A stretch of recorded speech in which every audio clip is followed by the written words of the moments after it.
अभी कुछ दिन पहले ही 1 फरवरी को वित्त मंत्री निर्मला सीतारमण ने एक बहुत ही बोल्ड स्टेटमेंट पार्लियामेंट में अपनी बजट स्पीच में एक बोल्ड स्टेटमेंट दिया था। और उन्होंने जो है डिसइन्वेस्टमेंट या विनिवेश जिसे कहा जाता है उसके बारे में कहा था कि देश में जो है जितनी भी पब्लिक सेक्टर कंपनियां हैं उन सबको जो है अब बेचा जाएगा और बहुत ही मुट्ठी भर जो है ऐसी सरकारी कंपनियां जिनमें जो कि सामरिक दृष्टि से स्ट्रेटेजिक सेक्टर के तौर पर जिन्हें माना गया है, जिनको स्ट्रेटेजिक सेक्टर में जिन्हें माना गया है उनको रख के, और उनमें भी स्ट्रेटेजिक सेक्टर में भी जो कुछ कंपनियां होंगी उनको भी बेचा जाएगा। बहुत ही थोड़ी सी कंपनीज को उन्होंने रखने का कहा था। मैं उनके बजट के भाषण से कुछ हिस्सा पढ़ के सुना देता हूँ कि इस जो नई नीति की उन्होंने बात की है, विनिवेश नीति की, इस नीति में सभी गैर सामरिक और सामरिक क्षेत्रों में विनिवेश का एक सुस्पष्ट मार्गदर्शन दिया गया है।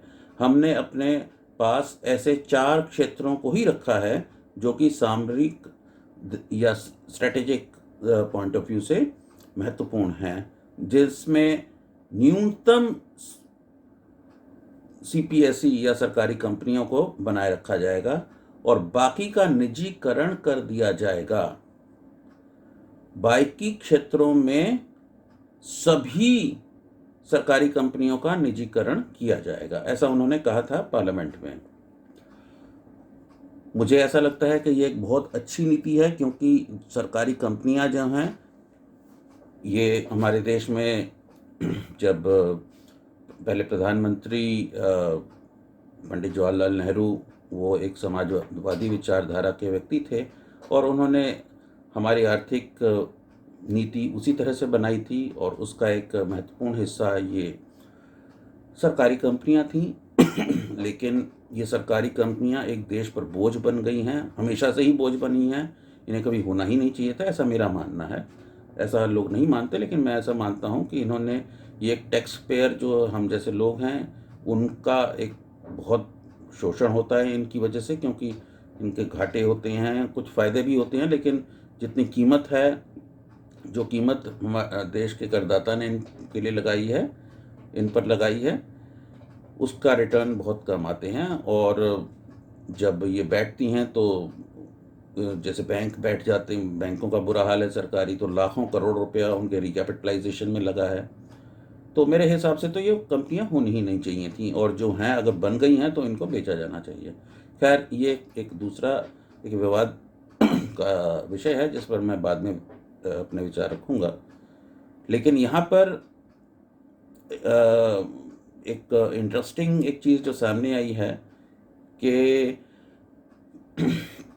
निर्मला जी ने तो अपना एक बहुत स्पष्ट और एक बहुत अच्छी नीति अपनी बजट के भाषण में रखी, पार्लियामेंट में रखी। लेकिन उनके जो जूनियर हैं, minister of state Anurag Thakur, आज जो है उन्होंने, आज या कल उन्होंने विशाखापट्टनम में गए और वहाँ पर उन्होंने बोला कि सारी कंपनियाँ जो हैं, ऐसा नहीं है कि सारी कंपनियों को सेल पे रखा गया है, उनका निजीकरण किया जाएगा। अब ये तो एक बड़ा ज़बरदस्त विरोधाभास है। एक कैबिनेट मिनिस्टर जो हैं वो कुछ कह रही हैं, उनके जो जूनियर हैं वो संसद में कह रही हैं, उस चीज़ की एक अलग गरिमा होती है।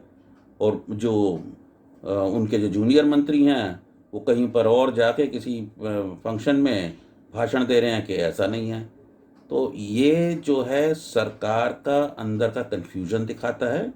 सरकार को चाहिए कि इस तरह की कन्फ्यूजिंग जो अपने इनके मंत्री कन्फ्यूजिंग वो ना दें। निर्मला सीतारमण ने एक अच्छी स्पीच दी है और उसको ही पॉलिसी के तौर पर रखा जाना चाहिए। इस तरह की बयानबाजी से अनुराग ठाकुर को बाज आना चाहिए। रविशंकर कपूर, धन्यवाद।